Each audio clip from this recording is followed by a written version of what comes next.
Today's episode of Burnt Out is brought to you by Code Green, keeping a first responder's well-being our priority. Turning Point Madison County, a 24/7 call helpline that assists people in life-altering situations with a primary focus on addictions and mental illnesses. And by Bridges of Hope, accredited care for substance use disorders. For more information on our sponsors, please visit burntoutpodcast.org. Engine 1 out, World Trade Center, 1060. Send every available ambulance, everything you got to World Trade Center now. Type 4, 1060, been transmitted.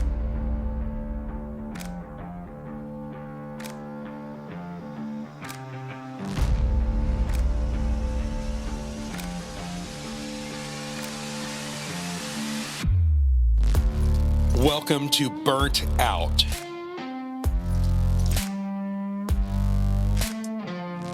The Burnt Out podcast shares stories of firefighters, emergency medical personnel, and other first responders around the world to create a pathway to save lives. The stories you will hear are real and may be disturbing to some listeners. Listener discretion is advised.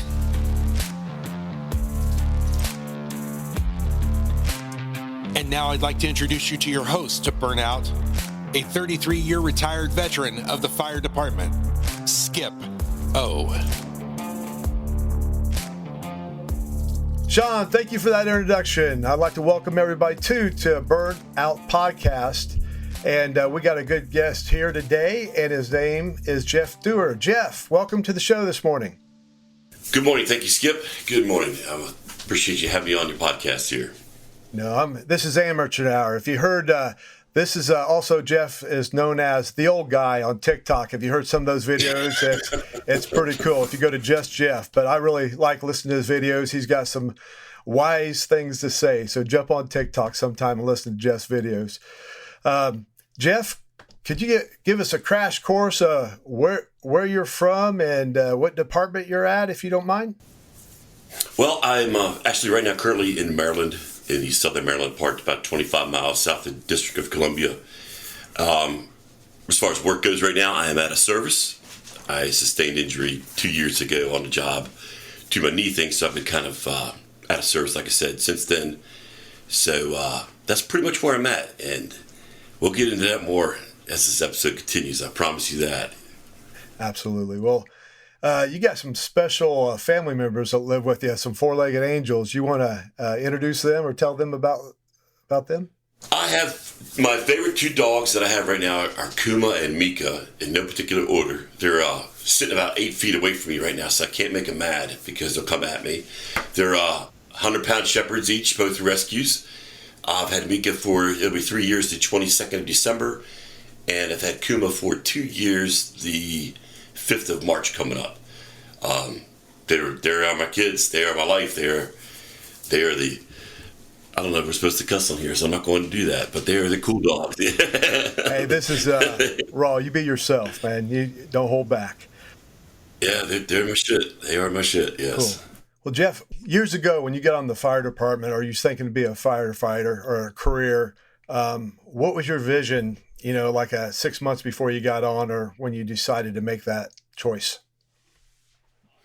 Oh, well, I started at a very young age volunteering in Ohio. At the age of 13, I got an Explorer program with a company out there, which was cool. I was 13 years old and had my first aid CPR, but I always knew I wanted to be a firefighter since, gosh, I don't even know when that started. But I guess as little kids, we looked at big shiny fire engines and all that kind of stuff. But as I got into it more and more, I found out this is really what I wanted to do, and got into the firefighting aspect and enjoyed it big time. And as we get older, we look for different avenues to do the job and stuff too. So I went ahead and got into the career side with the county and got my paramedic to take care of too, so I could do both those. I wanted to be a paramedic as well. So that's where I started at, and that's where I currently am. Yeah, but like I said earlier, I'm jammed up with an injury right now, so I'm going to be out for a little while, and probably get this knee replaced next month, November. And from that point on, we'll see what happens, but my expectations are high. Well, let's go back the first year on your job, when you got on your job the first day or that first year, when I got on 33 plus years ago, I thought I was going to be this hero. I'm going to go rescue people and save people. Did you have any of those thoughts when you coming on? You was going to, what kind of thoughts did you have coming on the job? Oh man, I was the shit. Here we are, firemen. We got the cool helmets, got the long coats. I don't want to date myself too bad. We had 3/4 boots, so that was super cool to be wearing those because that's what you see on I believe was it 51? Emergency 51? I don't know if they had 3/4 on. I remember. But yeah, it was cool to wear your 3/4 pants or boots down. Didn't matter how tore up you got them on the outside. It was still cool to have them on. I was ready. My first call, I was going to save the world. It was a tractor fire out in the middle of a field. So there wasn't much glamour with that. Wasn't much excitement at all. There was no news crews. There was no heroic measures, saving the kittens and all kind of stuff. No, it was a typical, what we refer to now as the bullshit call. So it was quick light there. But you always look forward to those calls. Yeah, you're going to make a difference somehow, some way. You just don't know when. And that takes a while to learn that, as we all know. That patience sometimes is not our good friend, but sometimes it is. But being ready for that call you're looking for is what's really important. Absolutely. I've asked a lot of guests this, like in our day, did you have any kind of peer support or any kind of thing if something happened that somebody come in and helped you, or they could refer you to somebody to help you if you needed help? Not really. Not we're going back quite a few years too. There was the mentality was suck it up, you'll be all right. And you don't really talk about it. As we learn now, we didn't talk about them because we didn't know about it. And us firemen, we're really good at pushing stuff to the side and pressing forward without addressing things that we're not familiar with. And so we were always told to push on, don't worry about it, it'll be okay. If you want to talk about it, we'll talk about it later. But that never really transpired though. And you were left to believe that if you did bring up some of the stuff, that the thoughts you may have had on this fatal call or whatever call it may have been, that you were showing a sign of weakness. So we were good at covering our tracks. Now that we know that was not the thing to do. But, and a lot of us have found that out too as we get older and look back at what we've been through and stuff too, that not addressing these issues were the worst thing we could have done. But at that time we didn't know what we thought was right in our world. But then as time showed, that this was the wrong thing to do. I know a lot of, fire police feel the same way. My way of addressing the issue was getting off work at 7 in the morning, going to the liquor store open at 9, drinking some whiskey, passing out, shooting up some cocaine, then getting up and drinking some whiskey again, and then going back to work, putting long sleeve shirts on to cover the track marks. That's how I used to do it. Then, sex, drinking, all that stuff, trying to be a badass. Nothing's going to hurt me with your chest. But I figured out later on I was just full of fear, and that was just my way of coping back then. But could you relate to any of those? I didn't do the substance much as I did the alcohol. I didn't drink every day or every week, but when I did, I made up for lost time. I did. I went all the way balls to the wall. And my intentions were not to go out and get totally blind, fucking drunk. But it ended up that way. And came to find out when I went to the center that was part of our way of coping with this mental health issues, the demons as we'll put them at, coming out making themselves known. Our way of dealing with that was to go out and get smashed the fuck up so we wouldn't feel it and we could push through with it. And we'll deal with tomorrow when we get there. Fuck it, not worried about it right now. Tomorrow's whatever. But right now I want to get fucked up and get on with this happy feeling and suppress these emotions right now so I can go on about my business. And sure, it was temporary. It was very temporary. But when you just said the center, a lot of people don't know that's listening. Could you explain what the center is? Center of Excellence is a substance abuse and mental health facility designed for firefighters, EMS personnel that deal strictly with those types of people.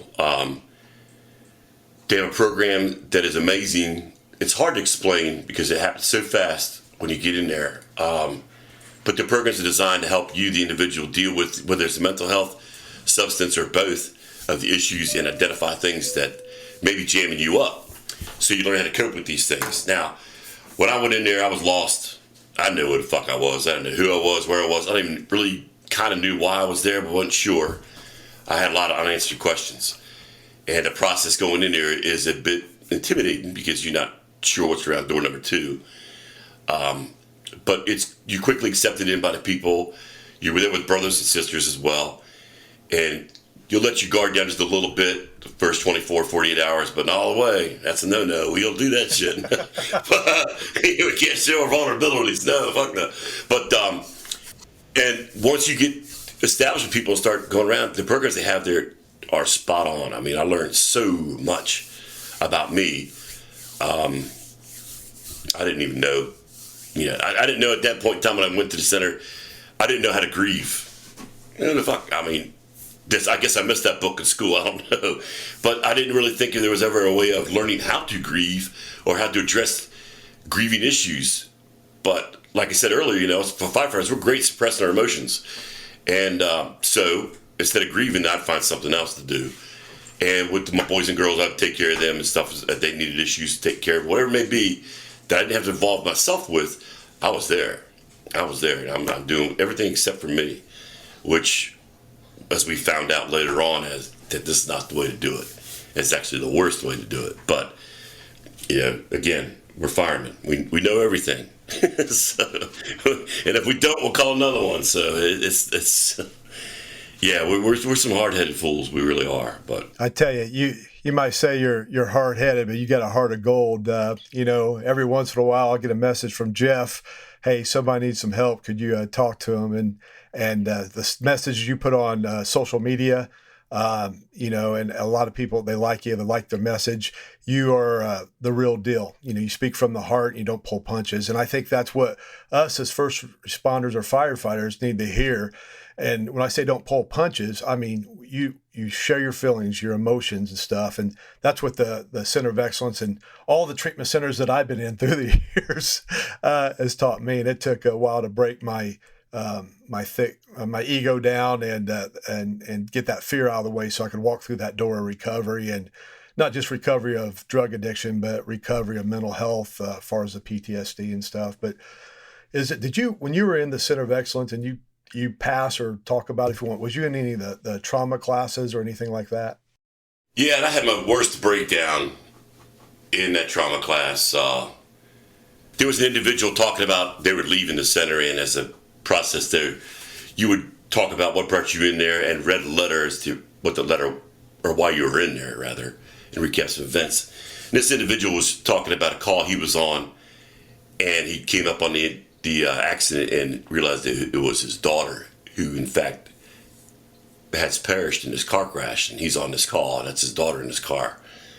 And he started talking about the emotions that were surrounding him at that moment, and it hit me so hard. At that moment, my daughter was killed in 2016 by a drug dealer, shot right to the heart. So here we are in 2019 now, and this individual I've never met before is sitting across the room from me saying exactly what his thoughts are exactly what my mind has been doing too.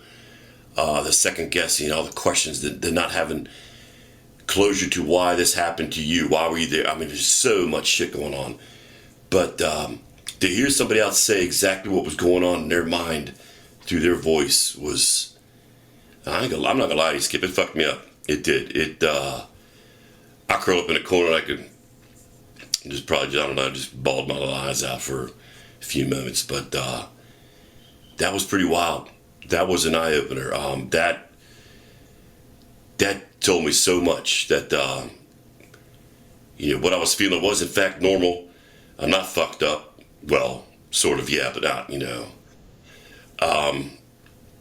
that what this guy was experiencing, like I said, I never met before, is talking about the same exact thing I'm going through daily. And it was just a relief. I don't know, it was just a wave of emotion. It was really crazy. And I reflected that day a lot because that was the shock to the system there.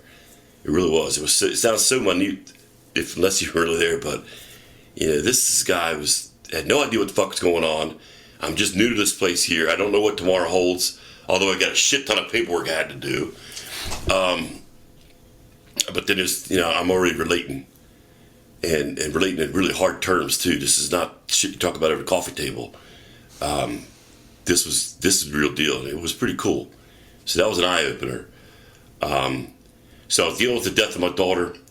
That was in 2016 July, and my dad passed October 30th, 2017, which we're coming up on that anniversary this year again. And then my mom will pass 6 weeks after that too. So I had a lot of shit go down at one time. I'd moved out of my volunteer area into a rural area, so I wasn't running calls from the house as a volunteer. I was dormant, and I had lots of time to myself, which I never had before because I kept myself busy. And I stopped running calls from the house because it took me like 25 minutes to get from my current location to my first due. And that's too fucking long to be a leader, to command instruction. That's just too long. So I stopped doing that. Now I had all this time in my hand. Good gracious, what do I do with it? Well, I like to sit and think now, apparently. I think we refer to it as overthinking. I didn't know I acquired that trait. That came up the package. But, as things just started happening, I was in a really bad mood, really bad depression mode. I didn't know it. I didn't know what the fuck was going on. And the wife and I were having little issues, and that had been ongoing for several months. So basically my world was just falling the fuck apart right through my hands. And I had found out about the Center of Excellence through a union meeting. We went out to Los Angeles that prior year, I believe. And luckily for me, they're up at 25-30 miles from where I'm located at. So went up there, made the arrangements, and got in that thing. And I would tell you, Skip, the hardest thing was leaving my house that Friday afternoon and looking in my rearview mirror, seeing my house, not knowing when I'm going to come back to it. And not knowing where I was going, destinations unknown. And then see my house in the rearview mirror, not know what's going to happen when I come back. It was kind of fucked up, but had to do it. I had to do it. And here you are today. I tell you, I didn't know, I didn't know that about your daughter. My condolences to that. That's a tough one. I know when I was in trauma class, I'm not trying to trade stories or anything like that, but I had to work on when my granddaughter passed away, that I thought I dealt with it. And that's what I thought. That's the problem. That's it. I try to be my own doctor, my own therapist, my own drug, whatever. I try to do it all myself. And, when I do it myself, what I get? I get insanity. I get unanswered things. I get laziness, all kinds of different things. But when I did that trauma, just like you, it's like there's two other guys that went in front of me, one firefighter in Milwaukee, one from West Virginia, and talking about little children. And I had the same run, similar runs to them. By them going first and sitting on that hot seat and sharing that and being up on the board, it helped me, give me courage to walk through that door. From hearing their experience, I was like, and it's very emotional. Some people out there, police, fire, military, whoever, or even everyday people, just think about some things that you're holding in for 20, 30 years. And then you have traumatic things happen, like you losing a loved one, and then you're dealing with that too. So this is something the Center of Excellence really helped me and Jeff get through some tough things. But Jeff, how long, if you don't mind, how long was you there? 43 days. I was there 42 days. They figured I needed a little bit extra help. I'm not gonna lie, it wasn't for some of the people there, I would have bounced. I was ready to bounce. And I don't want to throw names out there for obvious reasons, but the individual told me, he said, just give me the weekend. He said, just give me the weekend before you decide to pull the plug. And I said, okay, you're on. But come 7 o'clock Monday morning, I'm fucking dancing, dog. I'm gone. Well, I didn't. I stayed. Just because at a point in time when you're working yourself, and you think you know yourself, but you really don't when you get into shit like this. It's all new to you, and it's kind of weird because it is you. and yet you're learning so much more about what's going on inside of your brain. So yeah, you know, I used to say I'm King Kong. You know, fuck with me. But then, the long story short is, you know, you watch the King Kong movies, you know, he does great all the way to the end when he gets fucking whacked. So it didn't work out for him either. So I had to come up with something different than King Kong. The TikTok videos, those are therapeutic for me. One of the first videos I put up on there, I talked about how if I make a difference with one person, I'm good with that. And if I piss off 500 other people, I don't care. Tough shit. Go to another channel. You know, because it's the one person that's struggling that I want to hit. Yeah, I think my latest video reflected on a couple of suicides that happened last week. And to say they could be prevented is not, I don't think it's accurate, because you don't know the depth and the complexity that the individual's going through. When you got out of treatment, that first week or two, how was you feeling? I mean, where's your training mind that first week or two? I was fucked. I was absolutely fucked. I came home to a half-empty house. The wife had left me everything I needed to live in the house with. That was nice. And that was the 22nd of December. And so I come into my house, what I had left is now half of what it was. Yeah, so I deal with the treatment from the center. Then once you get back to work for 2 weeks after you get discharged, you can absorb everything and get back into the swing of things. But now I'm complicated with the center, and now I have to deal with a distant wife, a gone wife, an empty house. So it's just me and my dog Max, which has since passed, and a Christmas tree in the corner. So that's pretty fucked up. That was, if that wasn't a test, I have no idea what it is. You mentioned your dog Max, and me and you had a conversation, you know, about my dogs and yours. How'd Max help you get through that time? 3 years ago this month is when I had this, I call it my fucking implode. So that'd be 3 years this month. I sat in my little rocker, my favorite rocking chair, which has since burned. It's not my favorite anymore. He sat there with his head on my lap in my right thigh and just looking up at me with those stupid root beer colored eyes. And, man, you know, I don't think dogs get credit for what it's deserved. That dude knew me better than I knew myself. And Max was a rescue too. He had his history was, I have no idea what his history was. He didn't like anybody. He loved me, which was great. And he was just a special dog. That I remember looking down at him, and that was hard, man. That was hard, because he knew I was in dire straits. He came to the center a couple of times to visit. I said hi to the boys and girls, but he liked that. Yeah. So when I got back, Mika, my 4-year-old female, she was being surrendered by an owner, and asked me if I would be interested in having her, and I was like, sure, because Max, I wanted Max to get a playmate too, because his prior playmate had left with the wife. So that's when I got Mika. She wasn't really trained at all. I got her scoped out now to where she's my support animal, not service, but support. She knows me real well. We've done a lot of work. I trained her the way I want her to be trained. She's able to wake me up now if I have a nightmare or two. She will wake me up. Last time was her muzzle was under my armpit and pushing me. And the time before that, she took my CPAP off, popped off my face, which was kind of cool. Yeah, we've had those nightmares, and we know how it is when you wake up for those, man. It's weird, but she's got that ability with her now, which is really cool. Well, I tell you, when you got home, you had all that stuff going on. When was the turnaround? When did things start going up for you? Did the tools that the center gave to you and doing videos, and when was that turnaround? I don't know if I have had a complete turnaround. That sounds kind of weird, but this is a constant work in progress. And it got complicated when I got out. COVID started surfacing. And at work, we're getting quarantined with exposure and stuff. So we come home for, 10, 14 days. And of course, nothing was open. There was nothing to do. So you sat in the house and had lots and lots of time to think about whatever fucking topic you want to come up with. So that was complicated at one issue. Then in August 2020, I trashed my knee. Now I'm grounded.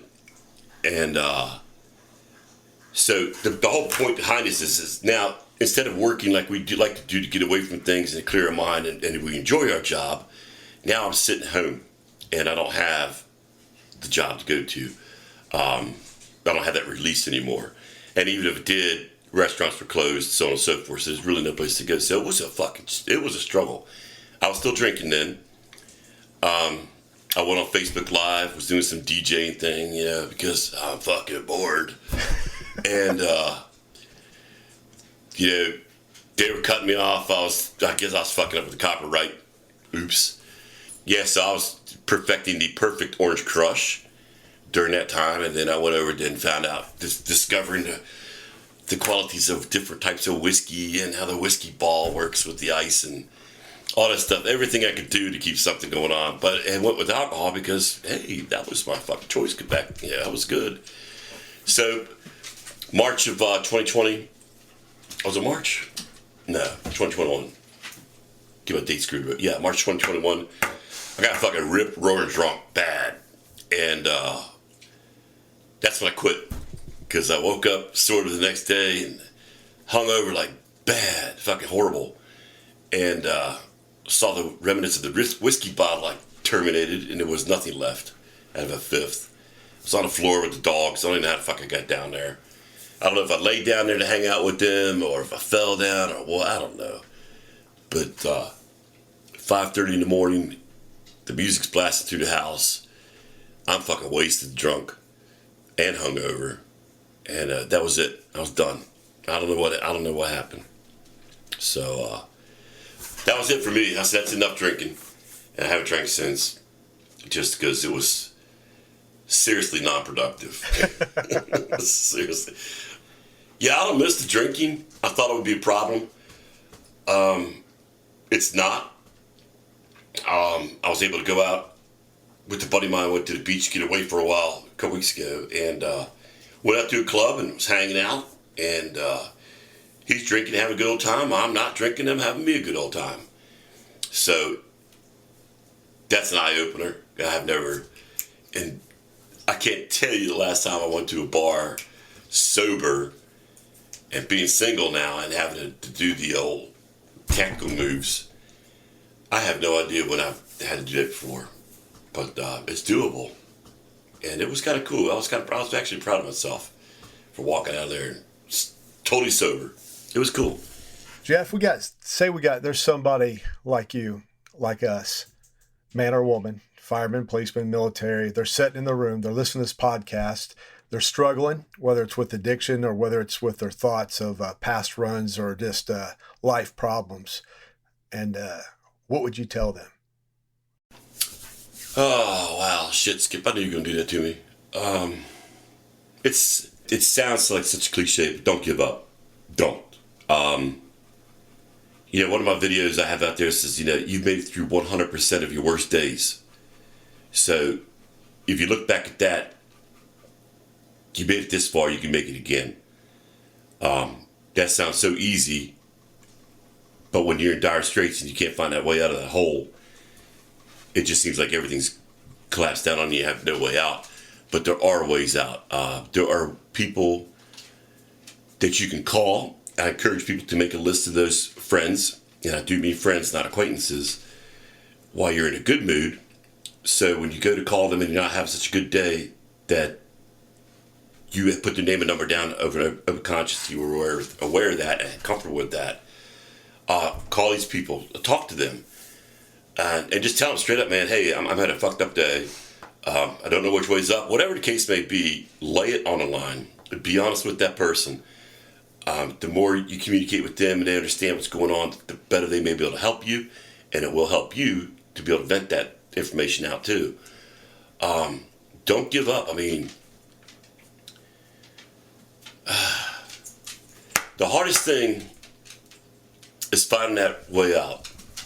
Is finding that lifeline back out.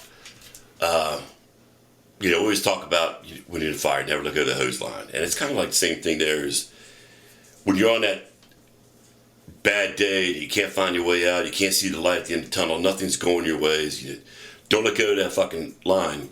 Hold on to it and work your way back to where you started at and start over. Just do like a reset.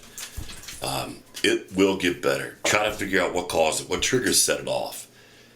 And it sounds so easy to do, but I know I've been there. We've all been there, that we suffer from depression and PTSD, and it's a motherfucker. But you can't give up. You got to press on. You get to ask yourself, if I give up now, what am I going to miss tomorrow? Because you're going to miss something. Don't give up. Reach out. Absolutely reach out. Find a phone a friend. There's a National Suicide Hotline number, which has been changed a couple months ago to 988 now. And although the old number is still the same, but use those resources. You've been in the fire service. You have your partners. You have your officers. Whoever you feel comfortable with. Don't call somebody you're not comfortable with. That's just stupid. It's not productive. And you'll frustrate yourself even more so. Well, Jeff, I always ask everybody that I guess, is there a quote or a phrase that pops in your mind that you always stick with, that's in your heart? So my phrase is, you really don't give up. You've been here before. One of the other ones is really not related to depression, but trust but verify, because we all hate to be let down by somebody somehow, some way. So whether it's a relationship, job, whatever, man, trust but verify.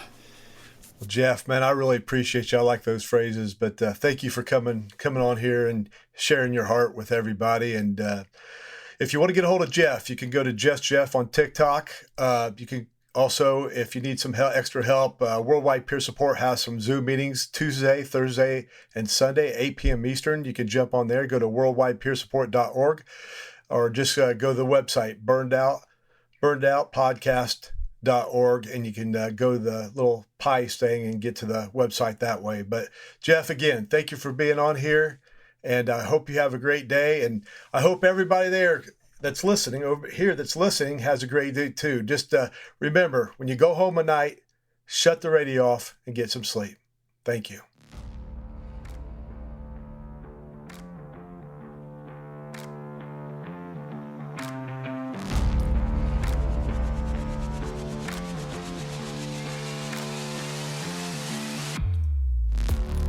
Thanks for tuning in to the Burnt Out Podcast. Your host for Burnt Out is Skip O. Produced by Sean P. Neal, a Two on the Lobster production.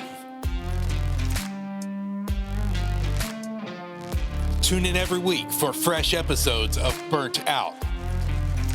And visit burntout.org for more information.